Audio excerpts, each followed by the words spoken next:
Listen, I want to thank the Vice President and the leadership of the Congress for coming down for breakfast today. We had a really good discussion about our common concerns.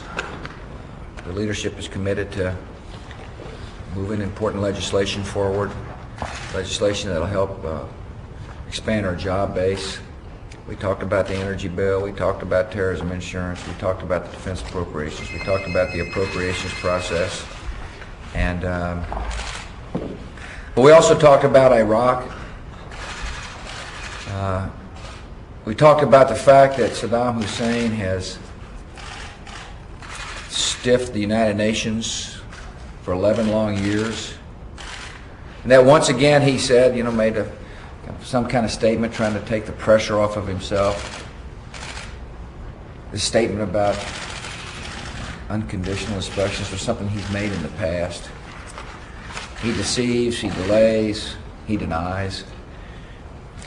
And the United States, and I'm convinced the world community, aren't going to fall for that kind of rhetoric by him again.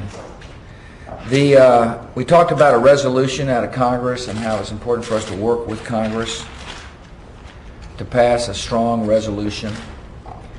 I told the members that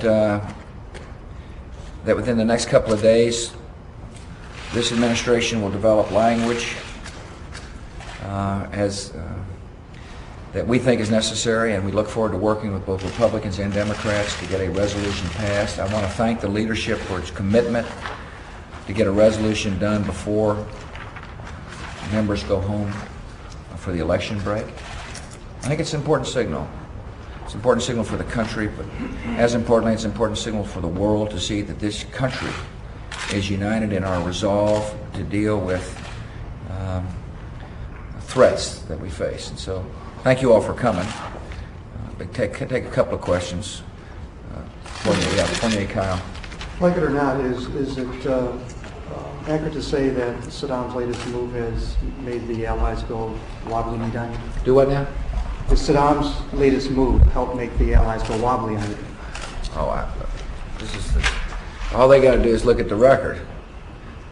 It's his latest ploy, his latest attempt not to be held accountable for defying the United Nations. He's not going to fool anybody. I mean, we've seen him before, and we'll remind the world that by defying the United Nations, he is becoming more and more threat to world peace. And I'm convinced that the world understands the ploy.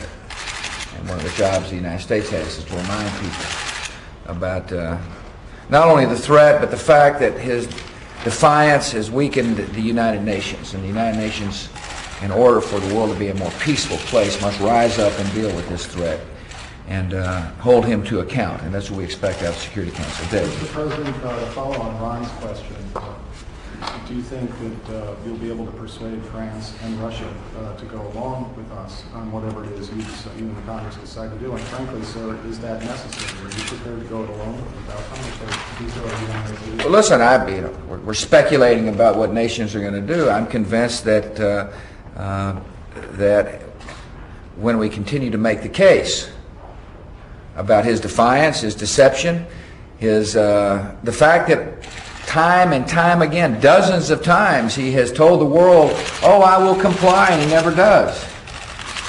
That the nations which long for peace and care about the validity of the United Nations will join us. And so we're going to work hard to continue to make the case. I think reasonable people understand this man is unreasonable. And reasonable people understand that this is just a ploy. This is a tactic. This is a way to try to say to the world, "Oh, I'm a wonderful, peaceful fellow," when in fact he not only kills his own people, he has terrorized his neighborhood, and he's developing weapons of mass destruction. We must deal with him. Okay, thank you all.